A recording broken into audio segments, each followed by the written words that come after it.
എല്ലാവർക്കും എൻ്റെ നമസ്കാരം. ഓം ശ്രീ ഗുരുഭ്യോ നമ, ഓം ശ്രീ ഋഷിഭ്യോ നമ, ഓം ശ്രീ പരമഋഷിഭ്യോ നമ, ഓം ശ്രീ പരാശക്തിയേ നമ. ഋഗ്വേദം 1-ാം അധ്യായത്തിൽ 167-ാമത്തെ മന്ത്രമാണ് ഇവിടെ പറയാൻ വേണ്ടി പോകുന്നത്. സേമം കാമമാപൃണ ഗോഭിരശ്വൈ ശതക്രതോ സ്തവാമത്വാ സ്വാധ്യ.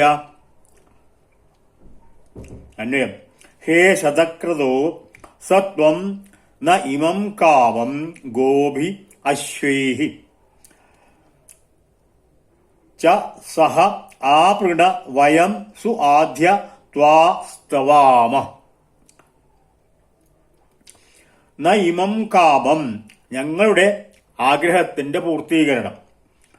ആപൃണ, എല്ലാം സഫലമാക്കി തരണം.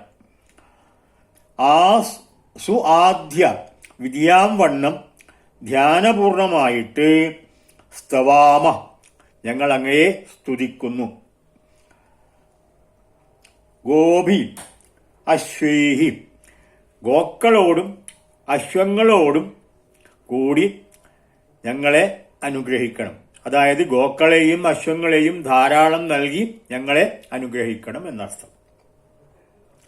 അല്ലയോ ശതക്രതുവായ ഇന്ദ്രദേവ, പ്രസ്തുത ഗുണവിശേഷവാനായ അങ്ങ് ഞങ്ങൾ ആഗ്രഹിക്കുന്ന ഫലത്തെ ഗോക്കളോടും അശ്വങ്ങളോടും പശുക്കളോടും കൂടിയുള്ള വരദാനത്തിനായിട്ട് അനുഗ്രഹിക്കണം.